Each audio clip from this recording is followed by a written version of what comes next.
गुरु बिन हमने देख लिया, कोई भी किसी का मीत नहीं। मतलब की है सगरी दुनिया, बिन मतलब करता प्रीत नहीं। सतगुरु बिन हमने देख लिया, कोई भी किसी का मीत नहीं।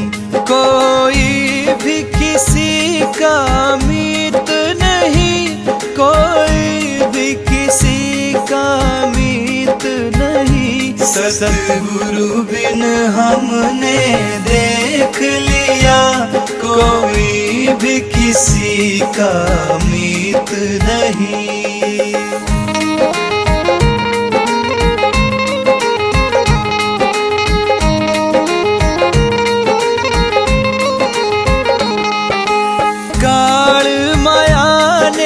रचा पसारा उलझ रहा, इसमें जग सारा उलझ रहा, इसमें जग सारा। काल माया ने रचा पसारा उलझ रहा, इसमें जग सारा।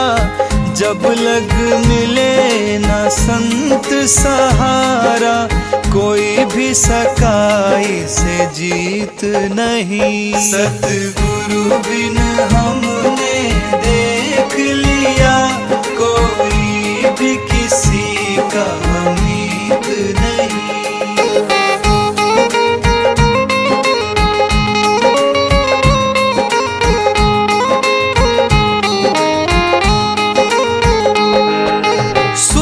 बंधु और नारी प्यारी, सब मतलब की है ये यारी, सब मतलब की है ये यारी। सुत बंधु और नारी प्यारी, सब मतलब की है ये यारी। झूठी है सब दुनियादारी, फर्क रत्ती भर एक नहीं। सतगुरु बिन हमने देख लिया, कोई भी किसी का मीत नहीं।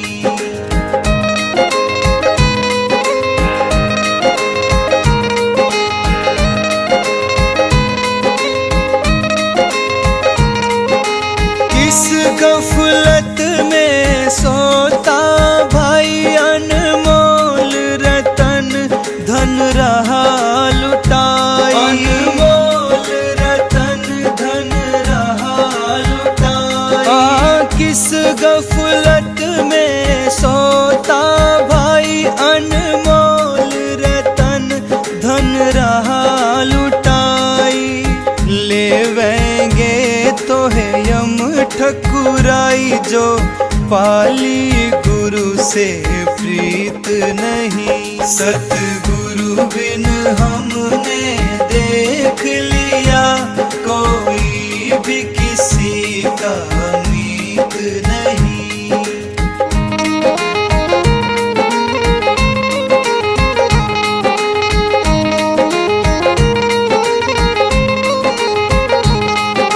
साहिब कबर जियो है लाला में, सतगुरु की महिमा दर्शावे। सतगुरु की महिमा दर्शावे। साहिब कबर जियो है लाला में, सतगुरु की महिमा दर्शावे।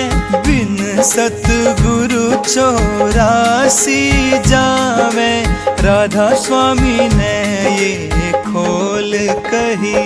सतगुरु बिन हमने देख लिया, कोई भी किसी का मीत नहीं।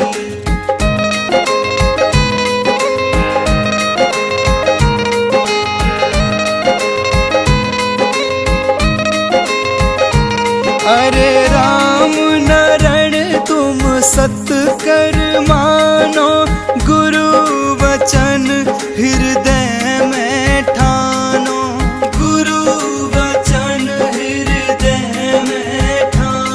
हरे राम नरण तुम सत कर मानो, गुरु वचन हृदय में ठानो।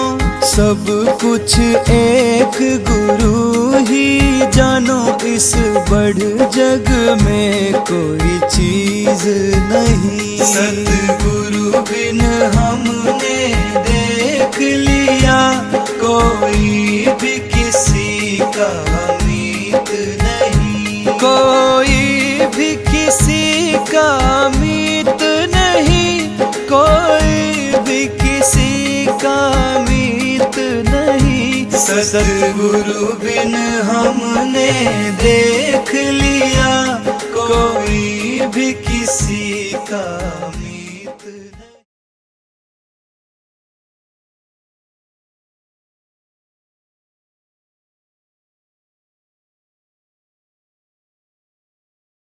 राधा स्वामी दयाल की दया, राधा स्वामी सहाय, राधा स्वामी। प्यारी साध संगत जियो, जितने भी आप सत्संग प्रेमी उपस्थित हुए हो, शांति से बैठ के सत्संग लाभ उठाएं।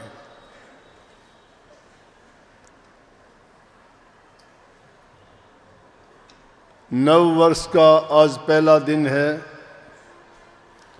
2023 अब बीत चुका है, 2024 में हम प्रवेश कर गए हैं। इस शुभ दिन की आप सबको बहुत बहुत हार्दिक शुभकामनाएं, बहुत बहुत आशीर्वाद और बधाई।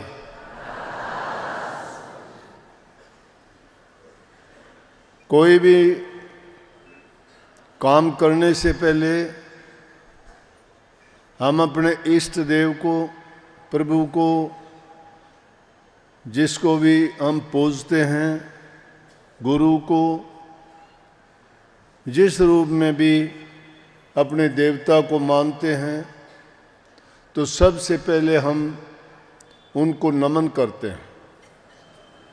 कोई भी काम की शुरुआत अगर करते हो, अपनी तो शुरुआत भी और अंत भी उसी चीज़ से शुरुआत होती है, उसी पे अपना अंत होता है। क्योंकि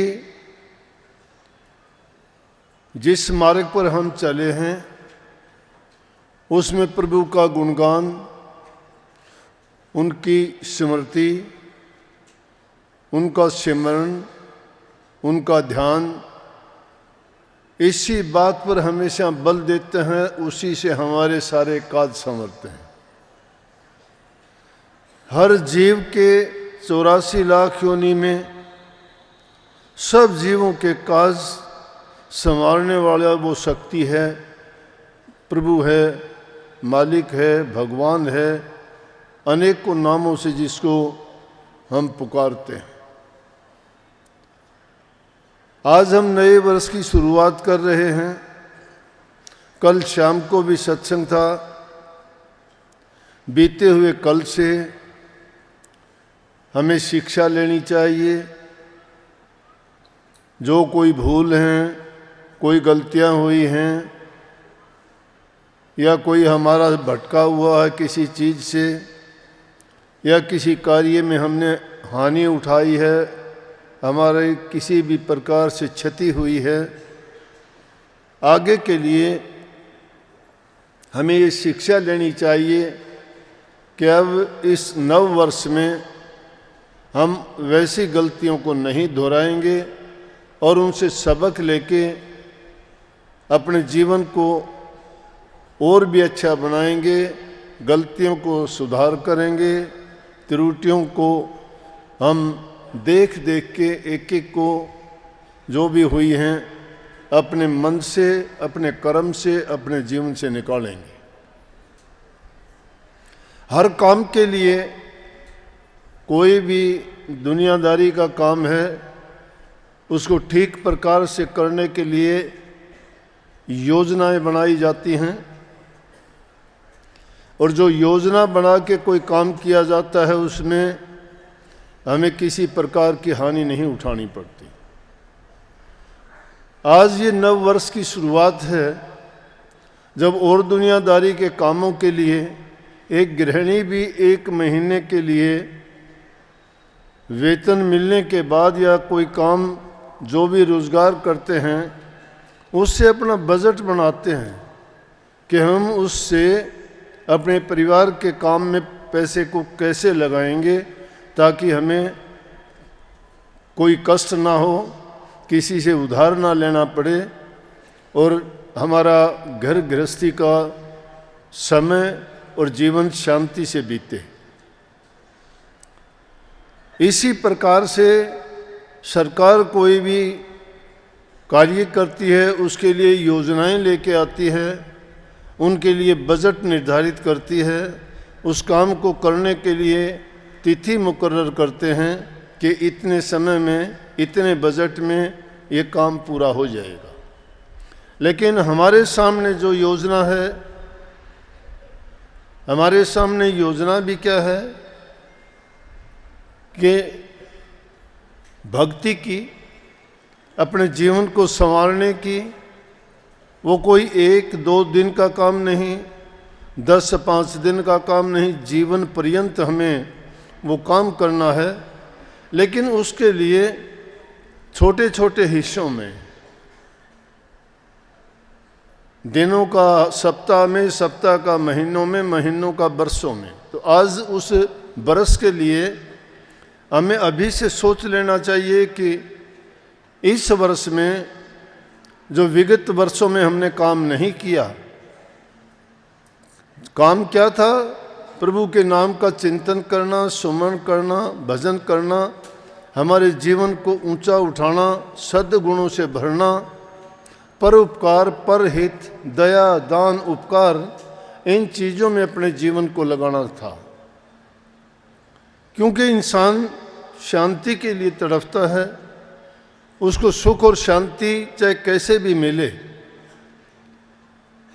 लेकिन दुनियादारी के पदार्थों के लिए तो तलाश करोगे तो उनमें शांति नहीं है, उनमें चैन नहीं है। किसी भी पदार्थ को पाओगे थोड़े समय के लिए आपको थोड़ी खुशी देगा, लेकिन कुछ समय के पश्चात वो दुख में परिवर्तित हो जाएगा। परंतु एक भक्ति ऐसी चीज है जिसको करने में किसी भी प्रकार का हमें कभी ना तो नुकसान होगा, ना ही उसमें किसी की दखल होगी, ना ही उसको कोई दूसरा बंटवा सकता है, ना छीन सकता है, और ना ही कोई किसी प्रकार का विघ्न कर सकता है।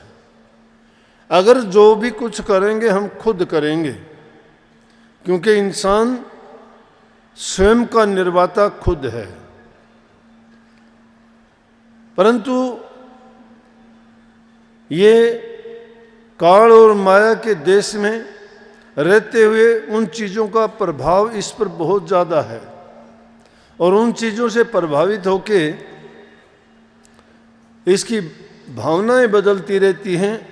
ये भयभीत रहता है, इसको शक और संदेह के घेरे रहते हैं कि मैं ऐसा नहीं करूँगा तो शायद मुझे दुख होगा, मेरा जीवन नहीं चलेगा। परंतु अगर सही तरीके से तुम अपने सब कार्यों को योजनाबद्ध तरीके से करोगे तो मैं कहता हूँ कि उनमें कोई कमी आने वाली नहीं। परंतु सारा ही समय जब हम इस संसार की भाग दौड़ में इन पदार्थों को एकत्रित करने में, जो बनावटी चीज़ें हैं उनमें खुशी ढूंढने में लगा देते हैं, उनमें स्थायी खुशी नहीं, शांति नहीं। तो उस चीज़ के लिए समय जरूर निकालो जिससे हमें शांति मिलती है, जीवन बनता है। और वो वस्तु आपको कहाँ मिलेगी? संतों के पास मिलेगी। संतों की शरण में अगर सच्चे होके अगर जाओगे, मन में दृढ़ विश्वास और संकल्प लेके जाओगे, तो कोई ताकत नहीं कि आपको किसी प्रकार की दुख, पीड़ा और तकलीफ हो। कर्म जो किया है उसका फल तो है, पिछले जन्मों में किया है उसका भी है, लेकिन पिछले जन्मों का हमें परिणाम हमारे सामने है। क्योंकि बहुत अच्छे कर्म किए थे तो ही तो इंसान बने, बहुत ही नेक कर्म किए थे तो ही तो गुरु मिला, उनसे भी अच्छे कर्म किए थे, पुण्य कर्म किए थे तो हमें सत्संग मिला, गुरु से नाम मिला। नहीं, इस चीज के लिए तो तलाश करते करते लोगों को पूरी जिंदगी बीत जाती है, ना गुरु मिलता है, ना सत्संग मिलता है, और ना ही नाम मिलता है। पाखंड मिल जाएगा, बनावटी गुरु मिल जाएंगे, बनावटी नाम मिल जाएंगे, लेकिन शब्द भेदी गुरु मिलना बड़ा कठिन होगा। और गुरु जब मिल जाए किसी को तो गुरु के पास जाके समर्पित हो जाना चाहिए। समर्पित होने का मतलब है कि अपना तन मन और धन गुरु को सौंप देना चाहिए। तन मन धन सौंपने का मतलब है कि कंप्लीट सरेंडर कर देना चाहिए अपने आप को। जब तक आपा है तहाँ, जहाँ आपा वहाँ आपदा, जहाँ संशय वहाँ शोक। जहाँ आपा है, मैंपना है, मेरापन है, वहाँ पर दुख है, कष्ट है। जब तेरा ही तेरा हो जाता हमें दुख नहीं रहता, किसी और का है वो। इस मेर और तेर के बीच की जो बात है उसको अगर हम समझ जाएं, हमारा कुछ नहीं है, हमारे पास जो है वो सिर्फ हमारा विश्वास है, हमारी श्रद्धा है, हमारा प्रेम है, हमारा यकीन है। अगर वो हमारा पक्का है, दृढ़ है, तो हमें सब कुछ मिलेगा। लेकिन अगर हम पूर्ण रूप से अपने आप को समर्पित नहीं कर पाते तो हमें मिलता भी नहीं। उस समर्पण में हमें क्या मिलेगा? गुरु हमें अभिदान देगा निश्चित रूप से। स्वामी जी महाराज लिखते हैं सार वचन में कि तुम मेरी शरण में आओ, शब्द की शरण में जाओ, गुरु की शरण में जाओ, प्रभु की शरण में जाओ, तुम अभय हो जाओगे, निडर हो जाओगे, बच जाओगे। श्री कृष्ण जी ने गीता जी में जो उपदेश दिया अर्जुन को, युद्ध के मैदान में अर्जुन इनकार कर देता है युद्ध करने से। श्री कृष्ण जी अर्जुन को क्या कहते हैं कि तू मेरी शरण में आ, मेरे कहे में चल, जो मैं कहता हूं उस बात को मान। ये मेरी जिम्मेवारी है कि मैं तुझे कैसे रखूंगा। गुरु की शरण में आ जाते हो और फिर भी भय डर रहता है तो गलत बात। गुरु हर प्रकार से कदम कदम पर रक्षा करता है। शरणागत जब हो जाता है इंसान तो लाज लगती है, वो उसकी हर प्रकार से रक्षा करते हैं। कई 4 लक्षण संत के प्रत्यक्ष दिखाई दें, दया गरीबी बंदगीर पर ओगन ढक लें। संतों की तो बड़ी ऊंची बात है, आम बात भी हमने कितनी बार सुनी होगी, आप लोगों ने भी सुनी होगी। राजा शिवी बहुत अच्छा राजा था और उनको भी परीक्षा देनी पड़ी। प्रभु भी जब देखता है कि ये किस प्रकार का है, देवताओं ने परीक्षा लेने के लिए राजा शिवी के पास भेज दिया। इंद्र वहाँ गया, अग्निदेव को साथ लेके गया और यमराज भी वहाँ चले गए। तीनों मिलके गए। एक ने कबूतर बन के पीछे बाज लगा हुआ था, छटपटाता हुआ राजा शिवी की गोद में गिर गया। गोद में गिरा, उसने उठाया, बड़ा भयभीत था। राजा शिवी ने उसको हाथ से पकड़ के उसको सहलाया, आराम से उसको बैठाया गोद में। तभी देखते ही बाज आके बैठ गया। बाज सामने आके कहने लगा, राजा ये शिकार मेरा है, मुझे सौंप दे। राजा से भी एक क्षण के लिए सोचते हैं और कहता है कि देखो ये मेरी शरण में आया है, इसको तो मैं नहीं दूंगा। कहने लगे ये तो बड़ा अन्याय होगा, मैं बहुत समय से इसका पीछा करता हुआ आ रहा हूं और आपने इस मेरे भोजन को अपने पास रख के आप गलत कर रहे हो, अन्याय है ये। राजा से भी कहने लगे अन्याय तो वो होगा कि मेरी शरण में आए हुए को अगर मैं किसी दूसरे को सौंप दूं। इसने मेरी शरण ली है इसलिए मैं ये नहीं सौंप सकता। अगर तुझे जरूरत हो तो इसके बदले में मैं उतना मांस दे सकता हूं। बोले अगर किसी दूसरी चीज का मांस दोगे राजा, वो भी आप अन्याय करेंगे। किसी दूसरे जीव का मांस मुझे दोगे तो आपको पाप लगेगा उसका भी। कहने लगे नहीं, मैं दूसरे का नहीं, अपने शरीर का ही दे दूंगा आपको। ये शरणागति की बात है। जब शरणागत कोई किसी का हो जाता है सच्चे मन से, बनावटी नहीं, झूठे नहीं। झूठे तो शरणागति का नाम लेते जबते कुछ हो रही है। सच्चे मन से जो हो जाता है उसको, मैंने कही थी स्वामी जी ने क्या लिखा, वो कहते तेरी चिंता में मनधारी, तू निश्चिंत रहे मेरी प्यारी। ये शब्द कहता है सूरत से, परमात्मा कहता है आत्मा से। कहता है कि तेरी चिंता मैंने धार ली है, मैंने मान ली है, तू निश्चिंत हो। जब शरणागत हो जाता है तो निश्चिंत कर देते हैं। राजा शिवी ने अपने एक पैर का मांस काट के जब कबूतर के बराबर तोल के देने लगा, कुछ नहीं हुआ, पलड़ा नीचे ही रहा कबूतर वाला। दूसरे पैर का भी दिया तब भी पूरा नहीं हुआ। एक हाथ का भी दे दिया तब भी पूरा नहीं। आखिर में राजा शिवी अपनी गर्दन तक काटने को जब तैयार हो गया, इंद्रदेव प्रकट हो गए वहां। और वहां उनको ये बात माननी पड़ी कि वाकई में जो बात हमने सुनी थी कि राजा शिवी बड़ा दयावान है, बड़ा प्रजा पालक है, न्यायकारी है, और वो सभी बातें हमने उसमें पाई। जब एक आम दुनियादारी का इंसान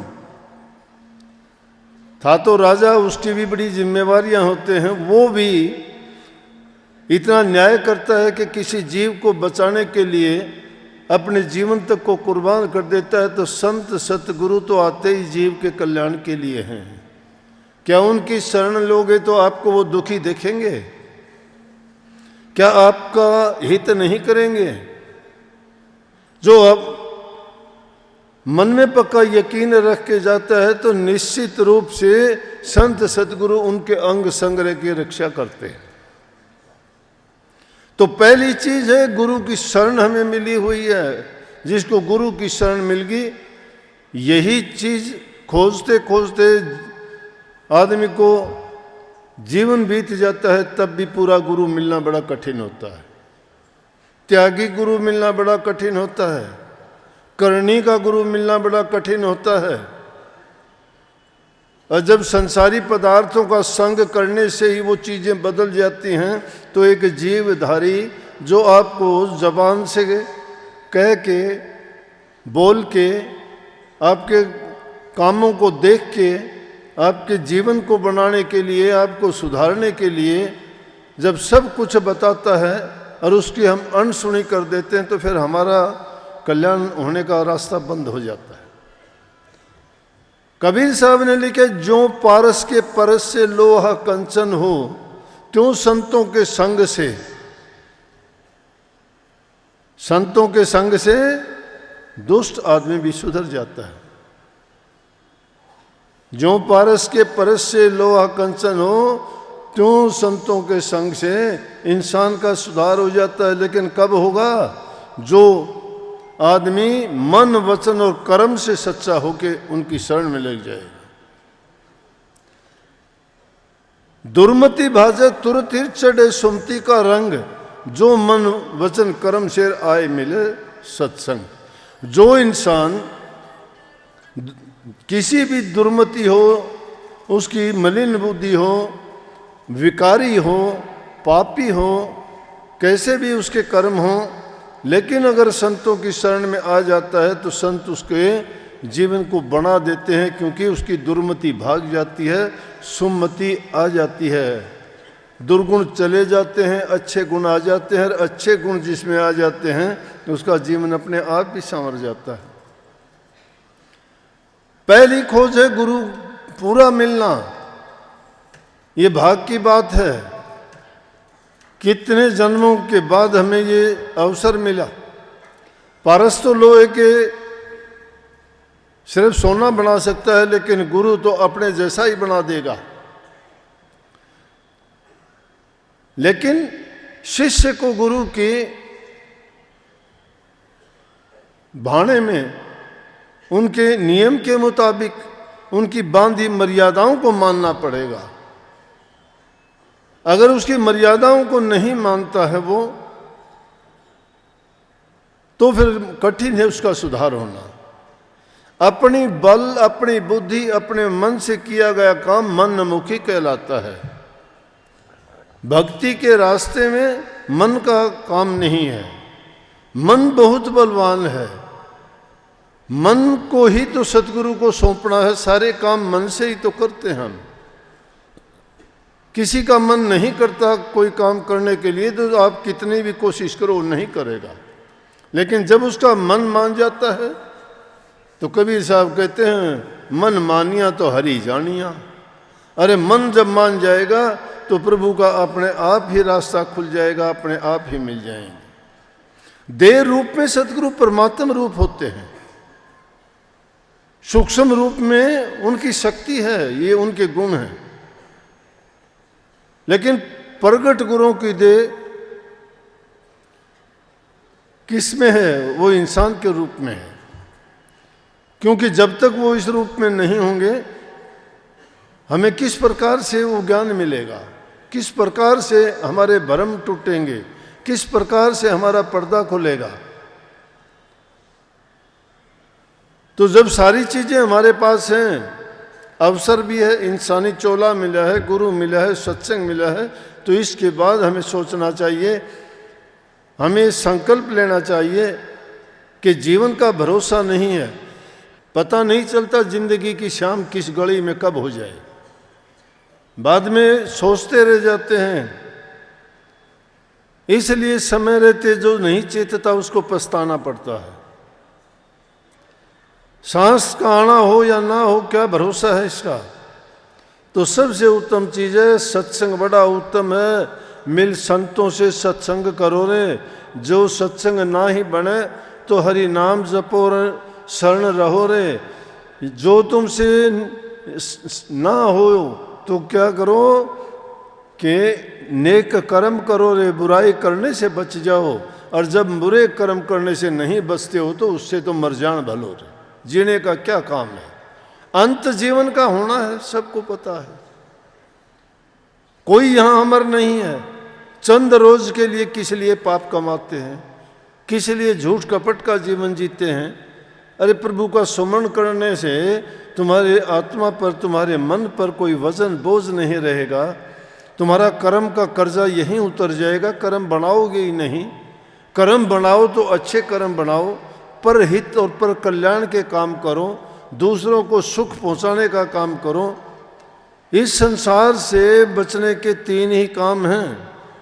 तन से सेवा करो, मन से प्रभु के नाम का सुमरण करो, तुम्हारे साधन है उनमें से दान करो, पुण्य करो, परहित कमाओ। जितने भी हमारे शास्त्र हैं सबको खोजोगे तो उनमें यही कही है, परहित समान धर्म नहीं कोई। और पर दुख, दूसरे को दुख देते हो तो उससे अधिक कोई भी अधमता ही नहीं है। उसमें अधम से अधम कर्म है, वो बुरे से बुरा है। कर्म इंसान को बनाता है, कर्म बिगाड़ता है। इसलिए नेक कर्म करने का संकल्प लो कि नए वर्ष में हम ये संकल्प लेते हैं कि कभी झूठ, कभी कपट, कभी बेईमानी नहीं करेंगे। अगर ऐसा भी नहीं तुम करोगे तो तुम्हें भूखा नहीं मरने देगा वो। ये चिंता व्यर्थ की है कि मैं ये नहीं करूंगा तो ऐसा नहीं होगा। यकीन रखो उस मालिक पर, वो सब की संभाल करता है। जिसने पैदा किया है उसके लिए उसने बहुत कुछ पहले से ही रच दिया है। बच्चे के आने से पहले वो उसका इंतजाम कर देता है। मादा के दूध पैदा कर देता है, वो दूध पिला के पालती है उसको। उसके बाद में सब कुछ उसका निश्चित होता है पहले ही, लेकिन उसके आगे कर्म करने की जो आज़ादी है, उस कर्म करने में वो चूक जाता है, भूल कर जाता है, तो फिर उसको दुख होता है। सच्चे मन से जो आदमी गुरु की शरण लेके गुरु की आज्ञा में रहता है, उसको हम गुरु भक्ति के नाम से कहते हैं। गुरु भक्ति जो दृढ़ के कर लेता है तो उसके सारे काज संवरते हैं। क्योंकि गुरु भक्ति है क्या? गुरु के वचन की पालना। गुरु का वचन क्या है? गुरु हमारे जीवन को संभालने की बात कहते हैं, बुराइयां छोड़ने की बात कहते हैं, अच्छे गुण अपनाने की बात कहते हैं, और राम नाम रूपी धन की बात कहते हैं। और वही धन हमारे काम आने वाला है। लेकिन जिस दुनिया में हम रहते हैं, ये ठगों का देश है, ठगों का, लुटेरों का, डाकुओं का देश है। वो दूसरे नहीं, कोई हमारे अपने ही हैं, हमारे अपने ही लूटते हैं हमें। उनके गुण देखिए। चोर चोरी करता है, छिप के कर लेगा चोरी, चुरा ले जाएगा आपकी चीजों को। ठग होगा, वो तुम्हारा बन जाएगा, मीठा बनेगा, आपके साथ रहेगा, बड़ी अच्छी बात करेगा, आपसे मित्रता कर लेगा, आपका विश्वास जीत लेगा, और ये विश्वास दिला देगा कि मैं तेरा ही हूं। वो ठग है। और जब पूर्ण रूप से उसको विश्वास दिला देगा और वो उस पर पूरा यकीन कर लेगा, फिर वो क्या करेगा? फिर उसके पीठ में छुरा भोंक देगा, उसका माल लेके चंपत हो जाएगा। उसको ठग कहते हैं। आजकल तो बहुत कम हो गए, या तरीके थोड़े बदल गए ठगी के। पुराने जमाने में बड़ी कहानियां होती थी ठगी की, ठगते थे लोग। और तीसरी किस्म होती है डाकू की। डाकू क्या करता है? डाकू बलपूर्वक लेके जाता है। वो ना चोरी करता है, ना मित्र बनता है। वो छाती पर पांव रख के या उसके छाती में बंदूक लगा के कहता है कि मैं लेके जाता हूं, उससे छीन के ले जाता है। लेकिन ये ठग जो हमारे बने हुए, मैंने कहा अपने ही हैं। ये ठग कौन है? हमारे रिश्ते नातेदार हैं, हमारे परिवार वाले ही हैं, अपने बनते हैं। उनके लिए हम सब कुछ न्यौछावर कर देते हैं। कोई बुढ़ापे में घर से निकाल देता है, कोई उसकी पूंजी लेके। रोजाना झगड़े देखते हैं, बाप बेटे के झगड़े देखते हैं। पुराने ज़माने में बड़े ठग होते थे, ये कहानियां सुनते थे, रोचक बात होती थी, सुनने में मज़ा आता था, दिल बहलाव की बात थी। आजकल तो ये सारा का सारा काम टेलीविज़न ने ले लिया, फ़ोन ने ले लिया। घर में 4 आदमी हैं, अलग अलग, एक कुर्सी पर बैठा है, एक बेड पे बैठा है, एक दीवार से कट लगाए बैठा है। घर में कोई किसी से नहीं बोलता, सबके पास फ़ोन है, पता नहीं क्या देखते हैं अपना अपना। घर में ऐसा लगता है जैसे कोई है ही नहीं। कहाँ से संस्कार होंगे बच्चों के? कहाँ से उनको गुण मिलेंगे? फ़ोन से मिलेंगे, टेलीविज़न से मिलेंगे उनको। और उनमें जो चीज़ परोसी जाती है वो देखी नहीं जाती। परिवार इकट्ठा बैठ के नहीं देख सकता, लेकिन देखते हैं। वो देखते हैं नकली चीज़ को, उनमें नकली चीज़ें दिखाई जाती हैं, असली नहीं होती। लेकिन वही चीज़ बाहर क्या देखते हैं? बाहर अपने जीवन में करते हैं उनको, जिनसे जीवन बिगड़ता है। फिल्म में चोरी करते दिखाते हैं, असली जीवन में चोरों को पकड़ोगे, बोला कि मैंने तो फिल्म देखी थी, उसमें ये तरीका ढूंढा था, उसमें मुझे मिला, मैंने वो अंजाम दे दिया। प्यार करने के तरीके अजीबोगरीब हो गए, वो नकली दिखाते हैं। उनका प्यार प्यूर तो होता ही नहीं, पर्दे पे दिखाते हैं। वो तो अपना अपना काम करते, पैसे लेके काम करे, वो चंपत हो गए। लेकिन ये देखने वाले डूब गए। फिर ये असल में करते हैं वो काम, हो गए बर्बाद। चोरी के तरीके, बैंक लूटने के तरीके, लड़ाई झगड़े के तरीके। संस्कार कहाँ मिलेंगे बच्चों को? नशे की लत नौजवान बच्चों की क्या हालत होगी आज। माँ बाप का कोई लेना देना नहीं संतान से, बच्चे माँ बाप की सुनते नहीं। बच्चों को काम की कहते हो, बच्चा आपके पास ही नहीं आता, भाग जाता है, नहीं सुनता। कोई काम कहोगे कहेंगे मेरे बस का नहीं है, करो तुम। पहले कहते थे माता पिता की आज्ञा का पालन करो। छोटे बच्चों को पहली की किताब में पढ़ाते थे, बच्चों माता पिता की आज्ञा का पालन करो, गुरुजनों को नमस्कार करो, अच्छी शिक्षा ग्रहण करो, नेक काम करो, भूखे गरीब की मदद करो, दुखी के सहारे बनो। ये चीज़ें सिखाई जाती थी। बच्चों के अंदर दया होती थी। जहाँ दया है वहाँ धर्म है। दया धर्म के संस्कार होते थे। आपस में प्यार प्रेम बढ़ता था, एक दूसरे का विश्वास होता था। लेकिन आज तो सब कुछ बिगड़ गया। कौन किसी की सुनता ही नहीं है। एक चीज बदमाशी की होती है, वो बच्चा अगर अपने साथियों को बुलाता 50 इकट्ठे हो जाएंगे। अगर कोई नेक काम के लिए याद कर लो, बच्चा तुम्हारा घर से ही भाग जाएगा, मेरे से नहीं होता, तुम कर लो। तो मैंने ये कहा, इसलिए ये ठगियों की नगरी है, ठग और कोई नहीं है। यहां हम ठगे जाते हैं और कोई कुछ नहीं है। लेकिन जो चीज तुम कमाई करते हो भक्ति की, वो नहीं ठगी जाती किसी से भी। वो तो अपनी मर्जी से तो अपने किसी को भी कुछ भी दे दें, अपनी ताकत है वो गुप्त है, वो जाहिर नहीं, प्रगट नहीं।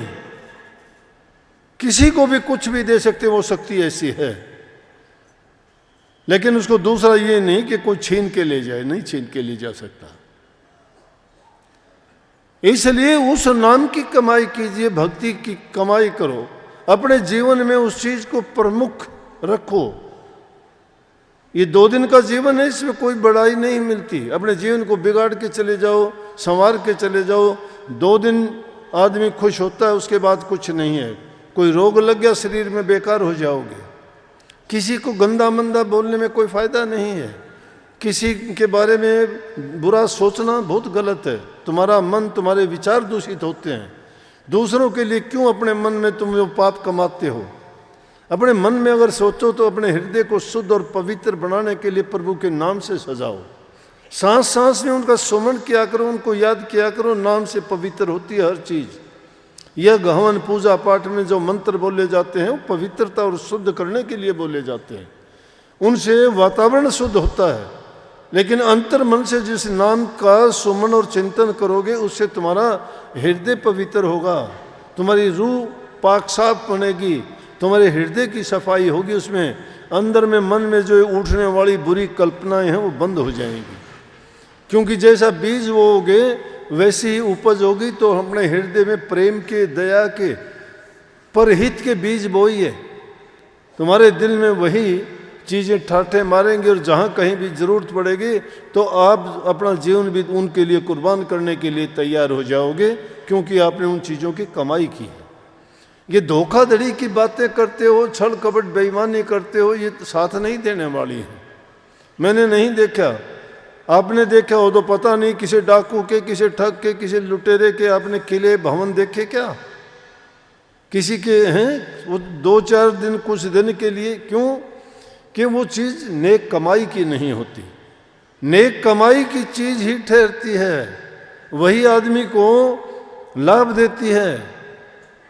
नहीं तो जो जिस तरीके से आती है चीज़, उसी तरीके से वो चली भी जाती है। जो नेक कमाई करते हो, 1 पैसा भी तुम्हारा लाख पैसे के बराबर होगा। और जो बुरे तरीके से कमाया जाता है, वो तुम्हारा मिट्टी के मोल हो जाएगा, उसका कुछ नहीं रहेगा।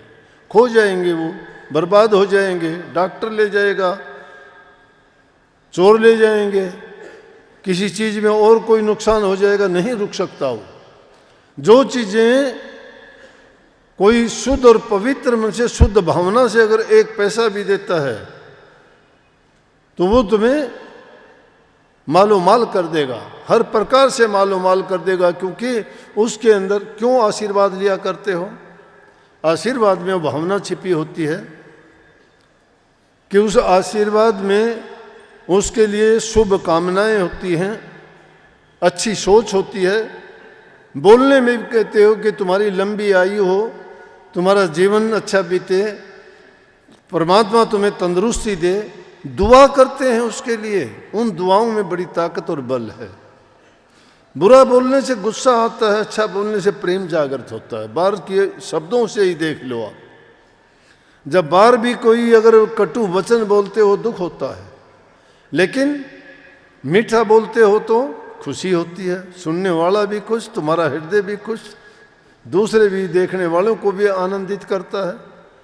तो किस लिए अपनी जबान भी गंदा करते हैं, बुरी आदत डालते हैं, किसी के लिए ऐसा शब्द बोल के उसको क्यों कष्ट पहुंचाएं। तुलसी साहब कहते हैं साईं इस संसार में 3 रतन है सार, मीठा बोलन नीवा चलन करना पर उपकार।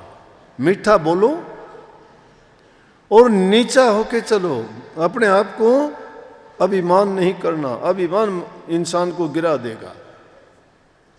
ये चीजें ऐसी हैं जो इंसान को अंदर से लूटने वाली। बाहर के लुटेरे तो ये थे, अंदर के लुटेरे हैं काम है, क्रोध है, लोभ है, मोह है, अहंकार है, इच्छा है, आशा है, तृष्णा है, वासनाएं हैं। जितनी भी मन में कल्पनाएं उठती हैं सब की सब वो भी लुटेरी हैं। वो घेरी घालती रहती है, इंसान को नहीं टिकने देती। लेकिन जिसने राजा जनक ने जो शिक्षा दी, अष्टावक्र ने राजा जनक को एक पल में जो ज्ञान कराया तो उसने यही ज्ञान किया था। 2 शब्दों में ही हो जाता है। हम पूरी जिंदगी भी सुनते रहते हैं, बोलते रहते हैं, कहते रहते हैं, लेकिन हमारे कानों पे जूं तक नहीं रेंगती। क्यों नहीं रेंगती? कि हमने ऐसी योजना नहीं बनाई, हमने अपनी पिछली गलतियों से शिक्षा नहीं ली, आगे आने वाले जीवन के भविष्य की हमने नहीं सोची। हम सोचते हैं संतान के लिए ये कर दें, आने वाली पीढ़ियों के लिए हम ये बना जाएं, लेकिन हम करता नहीं है, हम नहीं बना सकते। हमारे मन में कुछ और है, प्रभु के मन में कुछ और है, कैसे बना लोगे? बने तो वो होगा जो मालिक को मंजूर होगा। इंसान तो पता नहीं क्या क्या के लिए बनाता रहता है, सोचता रहता है, इंसान की सोची हुई नहीं होती। प्रभु जो सोचता है उसमें देर नहीं लगती, एक पल में सारे काम होते हैं। इसलिए अपना समर्पण प्रभु के प्रति कर दो, जो हमारे हित की बात होगी वो अपने आप करेंगे, और उसको अगर ये भाता है तो वो कर लेगा। चकवा और चकवी कहते हैं रात के टाइम जुदा होते हैं, दिन में मिल जाते हैं, दोनों बात करते हैं। वो चकवी चकवे से कहने लगी चकवा चल किसी लुहार के पास चलते हैं और ऐसी संगल तैयार करवा लें कि रात को हम जुदा होते हैं, दोनों पैरों में बांध लेंगे, फिर कैसे जुदा होंगे। चकवी कहे सुन चकवा चलिए पास लुहार, जाके उसनु आखिए एक संगल कर दे तैयार। जब दिन छिपता देखी तो ले पैया न मार। रात दिन का बिछड़ना ये बड़ा कष्ट दुश्वार के, रात का बिछड़ना बड़ा दुख देने वाला है कि चल हम एक बेल बनवा लेंगे और उससे दोनों के ताड़ा मार के फिर कैसे दूर करेंगे इकट्ठे। चकवा समझदार था, ज्ञान देता है। बोला चकवा बोला सुन चकवी ना कर हाय हाय, जो लिखी कर्म में तो संगल भी टूट जाए। कर्म का लेख है, उसमें अगर लिखी होगी तो तेरी हमारी क्या ताकत है, वो संगल भी टूट जाएगी। वो सर्वशक्तिमान के हाथ है। इंसान करके सोचता है मैं करता हूं, मैं नहीं करता। इंसान जो करता है वो गलत करता है, उसमें उसकी सोच अपने तक सीमित है, उसका दायरा बहुत छोटा है। प्रभु जो सोचता है उसका सोचने का पूरी सृष्टि के बारे में सोचता है। वो 84 लाख के छोटे मोटे जीव जंतु से लेके बड़े से बड़े जीव की सबकी रक्षा करता है, सबकी चिंता करता है। इंसान तो अपने तक सीमित है, वो सोचता है कि मैं खुश रहूं, बाकी चाहे भाड़ में जाए, मेरा अच्छा हो और नहीं। जिसके पास थोड़ा सा भी किसी चीज का भी धन हो गया, ताकतवर हो गया, ऊंचा खानदान हुआ, कोई ओहदा मिल गया, तो वो मानता ही नहीं किसी को। उसको ये नहीं पता ये इनको नदी के किनारे पर खड़ा रूह के कितने दिन रह सकता है। पानी का बहाव आएगा 2 मिनट में सबको बर्बाद कर देता है। इंसान का जीवन भी उसी प्रकार से कि नदी के किनारे खड़े हुए रूह की भांति है। पता ही नहीं चलेगा कि कब जो है छुट्टी हो जाएगी, कब निकल जाएगा। इसलिए कभी अभिमान नहीं करना चाहिए। अभिमान करो तो प्रभु का करो, उसका गुणगान करो, शुक्र गुजार हो उसके कि उसने हमें इंसान बनाया, अच्छा अवसर दिया। और नहीं तो हम अगर ये गलतियां करते हैं, संत महात्माओं की वाणी से देखो, सूरदास जी वो कहते हैं कि हम तो परमात्मा का एहसान ही भूल गए। बड़े स्पष्ट शब्दों में कहते हैं कि मौसम कौन कुटिल खल कामी, मेरे से गिरा हुआ इंसान कौन हो सकता है। ये पहचान कोई कोई करता है, कोई कोई मुश्किल से, जो इस जीवन को समझना चाहता है और जो इस संसार में रह के ये खोजना चाहता है कि है क्या माजरा, आए थे किस काम को और कर बैठे के बाद क्या मुखले मिलिए राम से और खाली दोनों हाथ। क्या किया हम आए कर, क्या करेंगे जाए, इतके भय न उठकर चाले मोड़ गंवाए। हम तो यहाँ के भी नहीं रहे, वहाँ के भी नहीं रहे, क्योंकि यहाँ कुछ लाभ करने के लिए आए थे, कुछ लाभ कमाने के लिए आए थे इस दुनिया में, कि भक्ति करके प्रभु के चरणों में पुनः हम उस शांति के घर में पहुँच जाएंगे जहाँ किसी प्रकार का भी दुख तकलीफ पीड़ा नहीं है, वहाँ कोई द्वेष ईर्ष्या नहीं है, वहाँ कोई किसी से बड़ा छोटा नहीं है, वहाँ कोई जाति धर्म कर्म नहीं है, वहाँ सब के सब समान रूप से, जिस प्रकार से समुद्र का पानी एक बूंद की तरह से घूमता रहता है, उसमें लहरें चलती रहती हैं, इसी प्रकार से वहाँ रूहें परमात्मा के चरणों में इसी तरह से विलीन है। ये वहाँ पहुँच जाना चाहती है, ये बिछड़ी हुई बूंद है वहाँ से। तो सूरदास जी कहते हैं, इस बात को ही विचार के कहते हैं कि मौसम कौन कुटिल खल कामी, जाही तन दियो ताही बिसरायो मैं ऐसो नमक हरामी। अरे जो हम किसी का नमक खाते हैं और उसका नमक खा के उसके साथ में गद्दारी करते हैं, तो हमारे से ज़्यादा बुरा इंसान कौन होगा। तीन चीज़ बहुत बुरी है, किसी का नमक खा के गद्दारी करता है, नमक हराम है। अपनी माँ का दूध पी के माँ की इज्जत कदर नहीं करता, घर से निकाल देते हैं बुढ़ापे में, या उनको गलत सलत बोलते हैं, वो दूध हरामी है। और गुरु से नाम लेके जो गुरु से द्रोह की बात करता है, वो गुरु द्रोही है, उनको कहीं स्थान नहीं मिलता, नरकों में भी जगह नहीं मिलती। कभी नमक हरामी ना बनो, कभी दूध हरामी ना बनो, कभी गुरु हरामी ना बनो। इनके एहसान लो, गुरु ने हमें बहुत बहुमूल्य चीज दी, उस नाम को तुम आसान समझते हो, नाम कमाया हुआ है गुरु का है। ऐसे ही तुम समझते हो कि शब्दों में बता दी, नहीं, ताकत देनी पड़ती है, उस जीव के कर्म लेने पड़ते हैं। जीव तो समझता है शायद ऐसे ही हो गया, अगर किसी का कर्ज उतारोगे तुम्हारी जेब से पैसे देने पड़ेंगे। ये जीव जो कर्मों के मारे हुए हैं, गुरु की शरण में जाके जब नाम की दीक्षा लेते हैं ना, तो गुरु को अपनी ताकत देनी पड़ती है उस नाम के लिए, क्योंकि उस जीव का कर्म जीव को नहीं पता होता तेरे क्या कर्म है। गुरु को पता है कि उसके कर्म कितने गंदे हैं और वो कहाँ छिपे हैं, किस मंडल में छिपे हैं।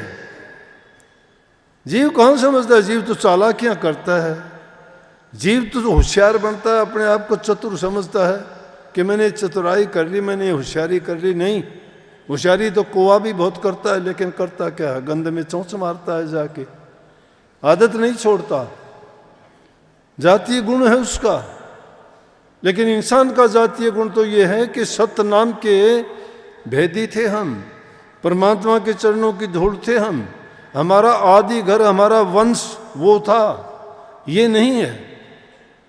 यहीं से काल और माया के देश में आके भटक गए हम। तो वही सूरदास जी कहते हैं, हम करते क्या हैं, हमारा जीवन सूर से ज़्यादा अच्छा नहीं, सुअर। सुअर जाति देखते हो ना क्या करता है, भिष्टा खा के पेट भरता है। वो कहते हैं, भर भर उदर विषयन को धायो जैसे शुक्र ग्रामी, कि मैं विषय विकारों में ऐसा डूब गया कि जिस प्रकार से सुअर गांव के चारों तरफ भाग के उनका भिष्टा साफ करता है गांव का, और कुछ नहीं करता। ये मानस कैसी खालड़ी धारे फिरते हैं, लेकिन गुण हम में कौन से, पशु जैसे हैं, जानवरों जैसे हैं, राक्षसों जैसे हैं, मलिन बुद्धि है हमारी, विषय विकारों के कीड़े हैं। गंदे काम की तरफ तो भागे जाते हैं, नेक काम की तरफ चलते हुए शर्म लज्जा आती है। क्यों क्यों आती है लज्जा? अरे नेक काम करते हुए घबराना नहीं चाहिए। नेक काम करने के लिए तो आदमी को चाहे अपना तन देना पड़े, मन देना पड़े, धन देना पड़े, राजा शिवी की तरह चाहे गर्दन भी क्यों ना देनी पड़े। 2 दिन जग में जीना है, इतने पे क्यों इतराते हो, मेरी काया मेरी माया शोर मचाते जाते हो। ना तुमने कभी नाम कमाया और बदले में पूरा जीवन गंवा दिया, कुछ नहीं किया, पल्ले क्या लेके चले।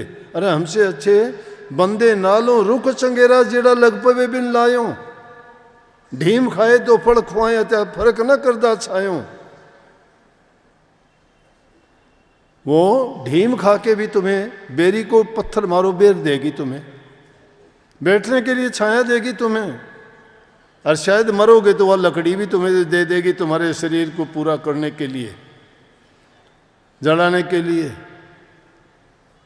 तो उस बंदे से तो पेड़ अच्छा है, पेड़ लगा दिया करो, वो भी भले हैं। जो बिना लगाए लग जाते हैं वो पेड़, छाया देते हैं, पर हित करते हैं, फल भी देते हैं। कब फल किसको देते हैं? जो ढीम मारता है, पत्थर मारता है। बंदे से चंगा बता दिया उसको। लेकिन इस चीज को ऐसे समझ के किया करो जैसे कोई बेगाना रास ले ले किसी से कि मुझे ये काम है, तेरा मुझे हल दे दे, तेरी साइकिल दे दे, तेरी मोटरसाइकिल दे दे, तेरी कार दे दे, मुझे ये काम करना, उसके बाद लौटा दूंगा। लेकिन हम लौटाना ही नहीं चाहते। अरे वो जब आके मांग लेगा, वो चीज़ वहीं खड़ी है, तुमने वो काम किया नहीं। तुम 1 दिन के लिए लेके आए, 2 दिन के लिए गए, लेकिन भूल गए वो सामान तुमने जो उधार लिया था वहीं खड़ा है, वो काम किया ही नहीं। तब तक वो उसका धनी आके कह देगा कि ला भाई मेरा वापस दे, तू 2 दिन की कह के ले आया था। ये जीवन हमारा ऐसा ही है, कुछ दिन के लिए मिला है। जब नहीं करोगे, आज नहीं कल करूँगा, कल नहीं परसों नहीं। जो नेक काम करना अभी करो, देर करोगे तो क्या पता मन बदल जाएगा। नेक काम करते वक्त कभी देर ना करो, फटाफट करो। बुरा काम करना हो तो 1000 बार सोचो, बुरा करने से बच जाओ।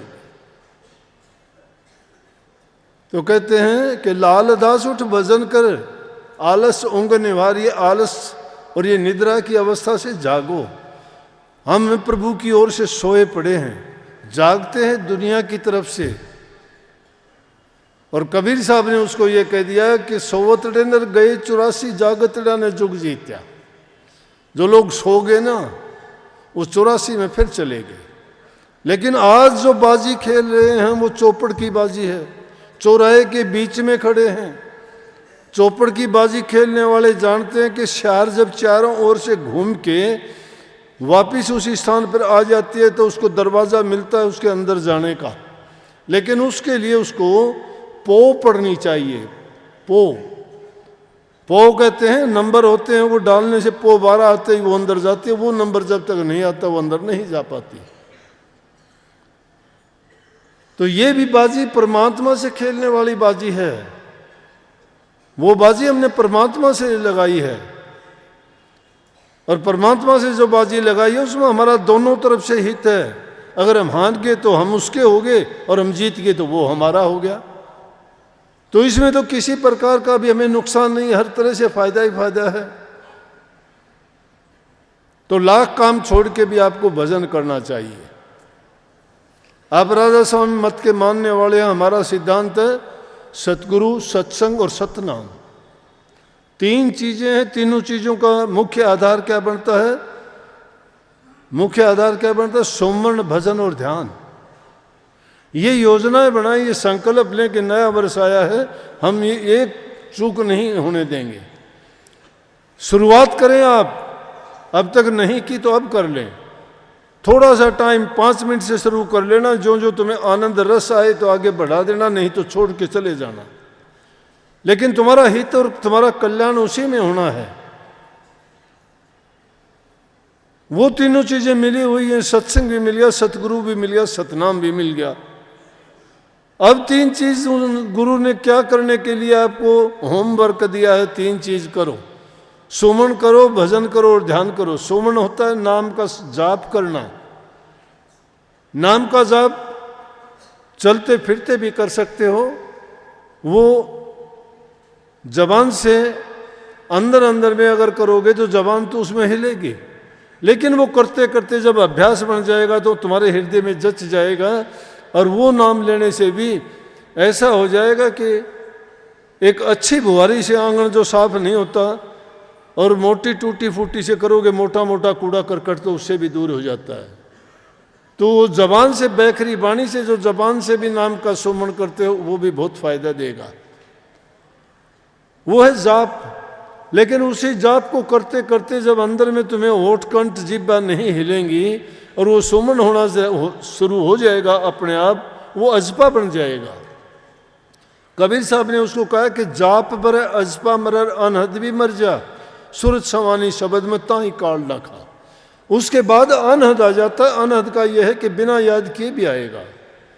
सोते जागते उठते बैठते हर समय जिस अवस्था में होगे, चाहे नींद में सोते रहोगे, आपको नाम जब पक्का हो जाएगा, सुमन करते करते वही याद आएगा तुम्हें। वो अजपा जाप होगा। उसमें जीभ नहीं हिलती, जबान नहीं, कंठ की भी जरूरत नहीं, बोलने की जरूरत नहीं, सोचने की भी जरूरत नहीं। अभ्यास करते करते वो इतना पक्का हो जाएगा। ये नाम का सुमन करना है। ज़्यादा गहराई में जाओगे तो सुमन के भी आगे जाके कई तरीके हो जाते हैं। लेकिन उसके लिए आदमी की संगति अच्छी होनी चाहिए, नेक इंसानों में बैठक हो, जहाँ गुरु की नाम की सत्संग की चर्चा होती हो। जब उन चीज़ों की चर्चा होगी तो तुम्हारे अपने आप वो संस्कार बनने शुरू हो जाएंगे, तुम्हारा चिंतन उस ओर चला जाएगा, तुम्हारे विचार बदल जाएंगे, दुनियादारी से हटके तुम्हारे भक्ति की तरफ विचार बढ़ेंगे। ये सुमन है। और फिर है ध्यान करना। ध्यान जैसे अब भी आपका ध्यान है, अब ध्यान है मेरे बोलने पे, मैं क्या बोल रहा हूँ क्या बोलूँगा आगे, ये ध्यान से सुन रहे हो आप। लेकिन वही ध्यान अंतर में भी कर लिया करो।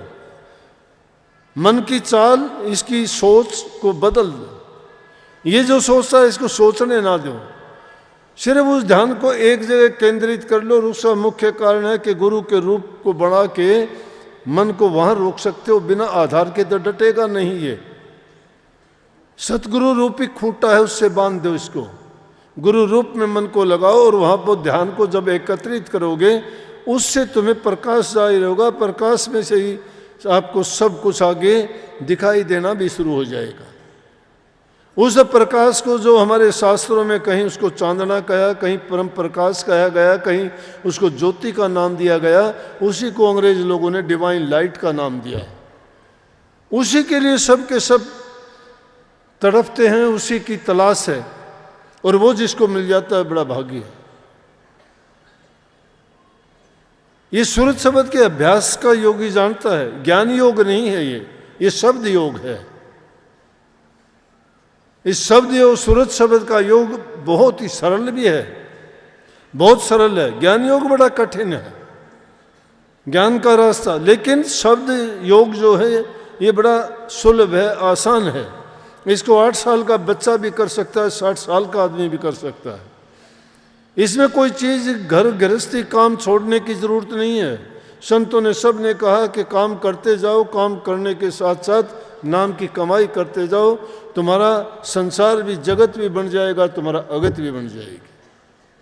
और तीसरा है भजन। भजन कहते हैं शब्द का सुनना। शब्द क्या है? शब्द वो धुन है। वो धुन कहाँ से प्रकट हुई थी? शब्द में प्रकाश में से धुन प्रकट हुई थी और शब्द में से प्रकाश पैदा हुआ था। तो इसलिए वो धुन अपने आप सुनाई देगी। जब बाहर की वृत्तियों से मन हटा दोगे, अंतर में जब जाओगे तो अलग अलग मंडलों पे, जिस मंडल पे पहुंचोगे उस मंडल की जो ध्वनि होगी वो अपने आप, मैं कहता हूँ जब अभ्यास तुम्हारा बढ़ना शुरू हो जाएगा तो बिना ध्यान में बैठे भी आपको भजन शब्द सुनाई देने शुरू हो जाएंगे।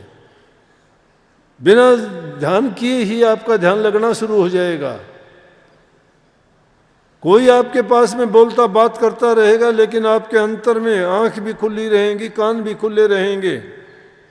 ये कोई संदेश नहीं देंगे हमारे मन को। फिर हमारा संदेश अंदर में ही सतगुरु देगा। फिर हम विचलित क्यों होते हैं? हमारी 3 इंद्रियों के कारण, आंखों के देखने के कारण, कानों के सुनने के कारण और जिह्वा से बोलने के कारण।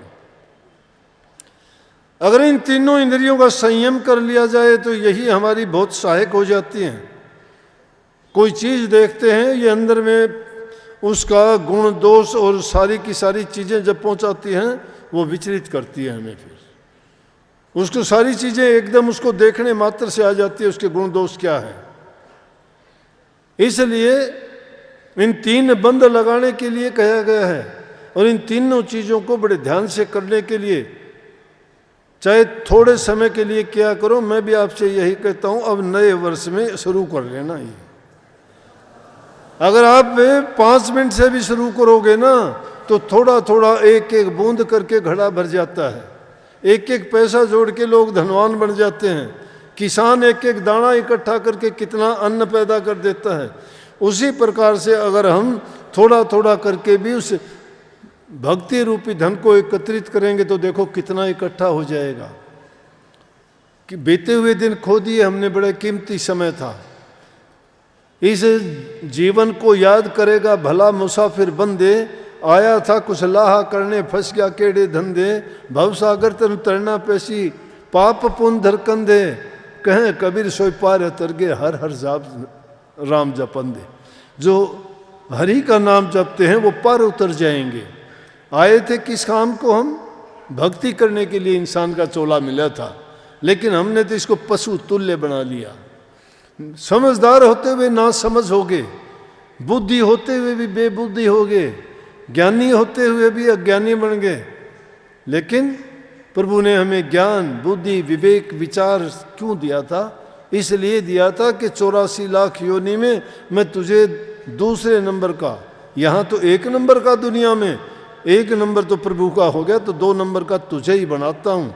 और तू अगर मिलना चाहे तो उसका मिलने का रास्ता खोज लेना, और कहीं नहीं मिलूँगा। इंसान तलाश करता है, अलग अलग तरीक़ों से बहुत कोशिश की, लेकिन प्रभु ने क्या बनाया, मकड़ी की तरह से बना के इसके अंदर ही छिप के बैठ गया। तो अंदर का रास्ता जिसने खोज लिया, बुल्ले शाह कहते हैं जिन पाया भेष कलंदर दा, जिन राह खोजिया अपने अंदर दा, वो वासी है सुख मंदर दा। वहाँ पहुँचने के लिए वो वासी सुख मंदिर का जो बनना चाहते हो, उस कलंदर का भेष चाहते हो, भेद तो गुरु ने दे दिया, लेकिन उस रास्ते पे चल के उसको पाने का प्रयास आपको स्वयं करना है। गुरु तुम्हारे अंग संग रह के बाहर तो तुम्हें चेतावनी देगा, अंदर में तुम्हें सहायता देगा, शब्द रूप और प्रकाश रूप में प्रकट होके तुम्हें वो दिखाता हुआ और समझाता हुआ चलेगा। जो उस अंदर की राही की खोज कर लेगा, पकड़ लेगा, उसका जीवन धन्य हो जाएगा और उसका समझ जाएगा। तो अब इस नए वर्ष में अगले साल दिसंबर में आपसे लेखा जोखा फिर पूरा जब करेंगे, फिर पूछेंगे कितना सुधार किया, कितना आपने अपनाया।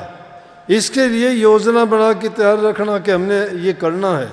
और जब जब वो भूल होती है तो अपने आप को खुद सजा देना, खुद अपने आप को ये कहा करो कि देखो मैं कितना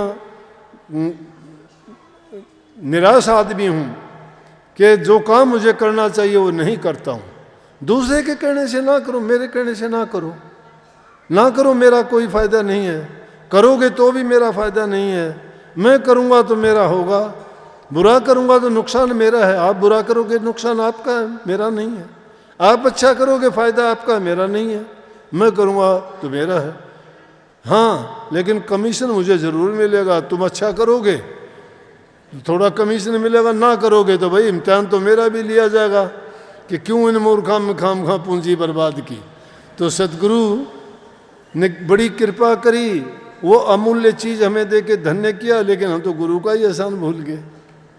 जो गुरु को, लेकिन गुरु दिखाने की चीज़ नहीं है, गुरु गुरु करते हैं ढोंगी लोग। गुरु होता है अंतर में इंसान के। जब भी तुम्हें कोई नेक काम आता है, मैं कहता हूँ सबसे पहले मस्तिष्क तुम्हारा बिना कहे गुरु के चरणों में झुक जाता है। जिसने गुरु को अंग संग मान लिया है, अपने अंदर में प्रकट कर लिया है, उसको बाहर करने की जरूरत नहीं है। कोई अपनी गुप्त चीज को प्रकट करता है क्या? कोई बताता है? लेकिन जिसने भी पाया उसने किसी ने नहीं बताया। जिसने भी पाया उसने उसको छिपा लिया। गुरु हमारे से दूर नहीं होता। तुम देह रूप को गुरु मानते होगे, स्थूल रूप में ये मूर्ति है, ये तो चली जाती है, लेकिन गुरु नाम ज्ञान का है, वो तुम्हारे अंदर में बैठा हुआ है, दूर कभी नहीं जाता। और तुम पाओगे कि जहाँ कहीं भी चले जाना, अगर गुरु ने तुमको सही मायने में तुमने भक्ति का रास्ता खोज लिया तो गुरु तुम्हारे साथ जाएगा, तुम्हें चेतावनी देगा, सपन में दे देगा, निद्रा में दे देगा, जागृत में दे देगा, साक्षात प्रकट होकर तुम्हें बता देगा। कितने ही लोगों को कहानी सुनोगे, वो झूठी नहीं है। आता है गुरु, हमेशा आता है, साथ ही रहता है, दूर नहीं होता। आप कह दोगे कि इतने लोगों के साथ गुरु कैसे रहेगा? अरे चंद्रमा एक पूरी सृष्टि में एक है, सूर्य पूरी सृष्टि में एक है, कहीं जाके देख लो। ये थोड़ा है कि जापान वाला सूरज अपना नहीं है, जापान में भी यही है, इंडिया में भी यही है, पाकिस्तान में भी यही है। यहाँ दुश्मनी करो, वहाँ एक है, वो सबका सबका। इसीलिए वो परमात्मा एक देशी भी है और सर्वदेशी भी है। एक देशी हमारे अंदर में एक का भी है, और सर्वदेशी वो सब के लिए भी वही है। यहाँ देखोगे तो यहाँ भी है, वहाँ देखोगे वहाँ भी है, बाहर देखोगे तो बाहर भी बैठा है, और अंदर में देखोगे यहाँ बैठा है। खोजने की कमी है, खोजो, तलाश करो, पाएगा। सच्चे बन के रहो। मैं कहता हूँ सच्चा बन के तो इंसान बुराइयों को छोड़ दे तो भी उसको बहुत फायदा होगा। बच्चों को अच्छी शिक्षा दिया करो। जो आजकल बुरी रीति नशे की लत पड़ी हुई है, उससे बचाओ किसी तरह से। उनको इतना आज़ादी ना दो कि तुम उसकी संभाल ही ना करो। कहाँ तुम्हारा बच्चा जाता है, किसके पास बैठता है, क्या खाता है, क्या पीता है, तुम्हारा जीवन बर्बाद हो जाएगा। सबसे बड़ी पूंजी हमारी संतान होती है। उसके लिए हम सब कुछ न्यौछावर करने के लिए तैयार रहते हैं। जिसकी संतान दुखी, उसका जीवन बर्बाद। तो उसके प्रति लापरवाही ना करो। आप ना सोचो कि मेरा बच्चा, उनका पक्ष मत लो किसी गलत बात के लिए। गलती करता है तो उसको समझाओ, गलत संगत में बैठता है उससे बचाओ। कोई भी आप को उनमें कमी नजर आती है तो उनको समझाओ और बताओ। बच्चों की नादान बुद्धि है, उनको पता नहीं होता कि उसका परिणाम क्या होगा। और ये बीमारी फैलती फैलती ऐसी फैलती जा रही है, दीमक की तरह से हमारे समाज को खाना शुरू कर दिया। हर एक दिन ऐसा आएगा कि पूरी बर्बादी का रास्ता हो जाएगा। फिर पछताने से कोई फायदा नहीं होगा। ये ऐसा रोग है, खुजली है, ये जितना खोजते जाएंगे उतनी खुजली ज़्यादा होती जाएगी। फैलने ना दो, इसको रोकने का प्रयास करो। अच्छी संतान पैदा करो, अच्छे बच्चे बनाओ, ताकि हमारा समाज, हमारा देश उन्नति करे। और वही देश जो इस भक्ति के मार्ग में पूरी दुनिया का सबसे प्रथम गिनती में आता है। क्या परमात्मा के साक्षात दर्शन होते हैं। और उस परमात्मा के देश में रामकृष्ण जैसे अवतार यहाँ हुए हैं, ऐसे किसी देश में नहीं हुए। जिनके नाम छोटे मोटे लिए जाते, कहीं ईसा मसीह जैसे हो गए। दुनिया में धर्म फैल गया। क्यों फैल गया उनका? वो किसी बात को मानते हैं। वैसे तो हम बड़े बनते हैं, लेकिन किसी बात को मानने के लिए तैयार नहीं है। तो धर्म क्या बड़ा है? अच्छे गुणों को अपनाना सबसे पहली बात है। इंसान सबसे पहले अपने चरित्र को ऊंचा बनाओ। नंबर 2, घर में माता पिता की सेवा करो, बूढ़े बुजुर्ग की सहायता करो। नंबर 3, झूठ कपट बेईमानी से बचो। दिल में दया, प्रेम भावना और शुद्ध विचार रखो, जिससे तुम्हारा जीवन भी अच्छा बने। तुम जिसका संग करो उनका भी सुधार हो। तुम्हारे माँ बाप का नाम रोशन वही बच्चे करते हैं जिनको ये अच्छे गुण प्राप्त होते हैं। संतों की मानस का तरह जन्म मिला था, जन्म होया ऋषि मुनिया में।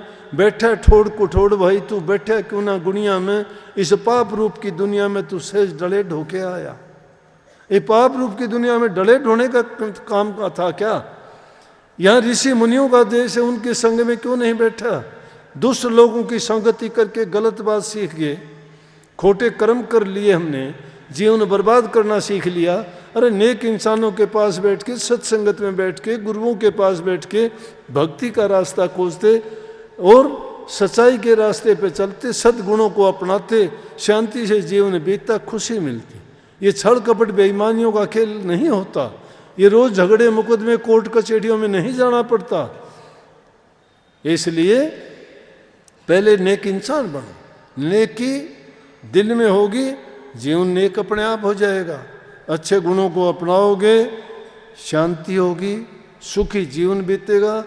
और जिसका मन दुखी हो गया, गलत रास्ते पे पड़ गए, तो पूरा जीवन कहाँ जीना है, वो तो असली मौत से पहले कई मौत मर चुका होगा। रोज़ाना मरते हैं ऐसे आदमी। क्यों? कि उनको रोज़ाना कष्ट होता है और वो इंसान कहना शुरू कर देता है, इससे अच्छा तो मैं मर जाता, इससे अच्छा तो मेरा ये हो जाता। क्यों कहते हो ऐसा? इंसान का चोला, जिसके लिए देवी देवता भी कहते हैं हमें इंसान का चोला मिल जाए, और हम कहते हैं हम मर जाएं। क्यों हुई वो हालत? इसलिए होगी कि हमने अच्छे गुण नहीं अपनाए, बुराई के रास्ते पे चले।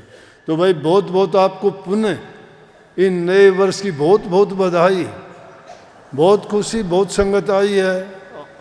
आगे आगे संगत का तो ये हाल है कि सतगुरु की कृपा दिन ब दिन ज़्यादा ही होती जाएगी, क्योंकि सबको ज़रूरत है जीवन सुधार की।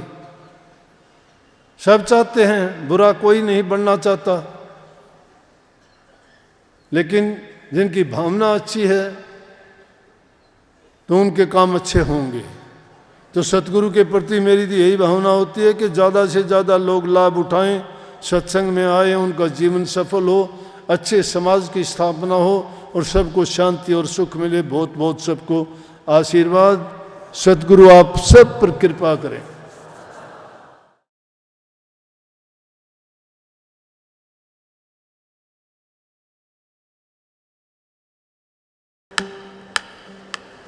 राधा स्वामी नमो नमो सतगुरु नमो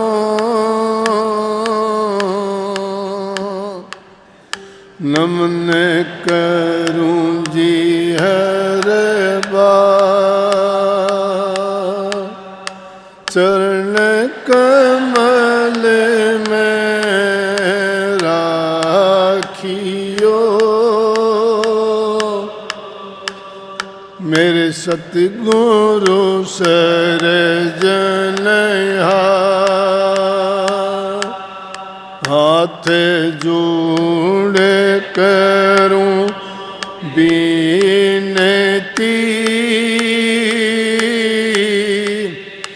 चरण निवाऊं सी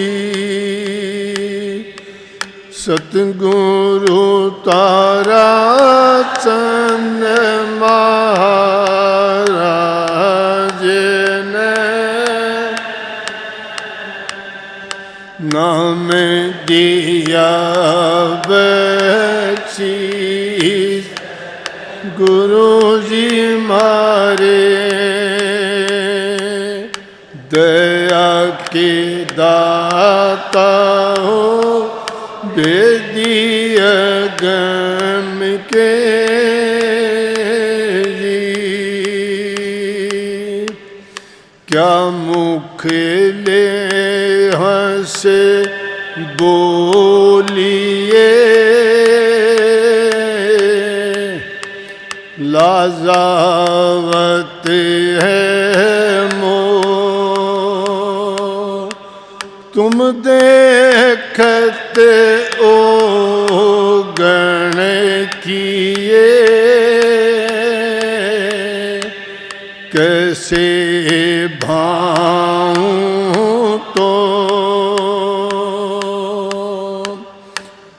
रही मन अब मुझसे किले पड़ी गाढ़े दोनों का साचे से तो जग नहीं झूठे मिले न राम दुनिया में बाबा नहीं है गुजारा किसी डब से दुनिया में बाबा है गुजारा, नहीं है गुजारा किसी ढब से दुनिया में बाबा, नहीं है गुजारा किसी ढब से दुनिया में।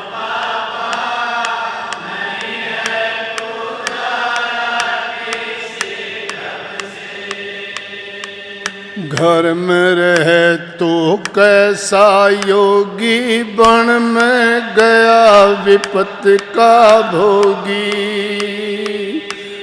घर में रहे तो कैसा योगी, बन में गया विपत का भोगी। मांगे भीख बतावे लोभी, त्यागी बना है कब से दुनिया में बाप, नहीं है गुजारा से दुनिया में बाबा, नहीं है गुजारा किसी ढब से, नहीं है गुजारा किसी ढब से नहीं है गुजारा किसी। बोलूं तो बाचाड़ भया है, ना बोलूं घर बाहर है।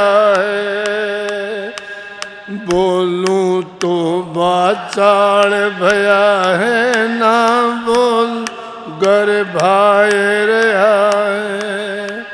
कर कुसामद हार गया, डरे हमारे दब से दुनिया मोबा, नहीं है गुजारा किसी ढब से दुनिया बाबा, नहीं है गुजारा, नहीं है गुजारा किसी ढब से दुनिया मोबा, नहीं है गुजारा।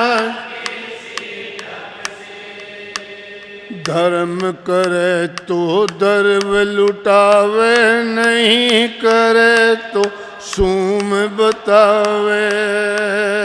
धर्म करे दर्व लुटावे, नहीं करे सूम बतावे। क्या कहूँ कुछ कही न जावे, प्रीत करे मतलब से दुनिया मो बाबा, नहीं है गुजारा की ढब से दुनिया मो बाबा,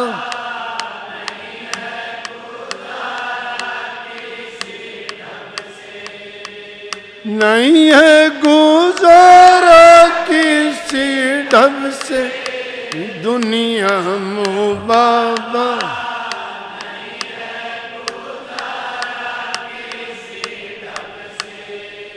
आचार करूं पाखंड मचावे, नहीं करूं पशु बतावे। आचार करूं पाखंड मचावे, नहीं करूं पशु बतावे। हंसूं तो कयो मस्तावे, रोऊं तो बिंद्या मर्ज से दुनिया मोबा, नहीं है गुजारा किसी ढब से दुनिया, नहीं है गुजारा, नहीं है गुजारा किसी ढब से दुनिया मोबा,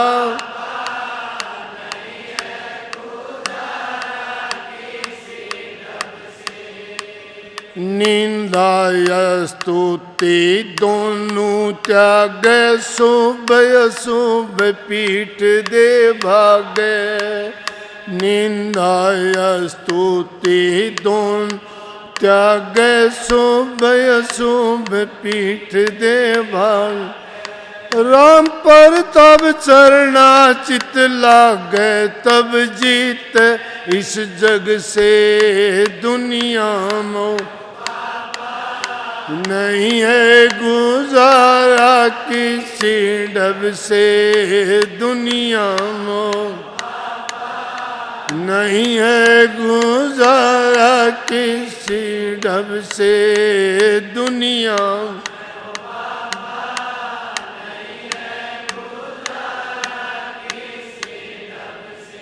राधा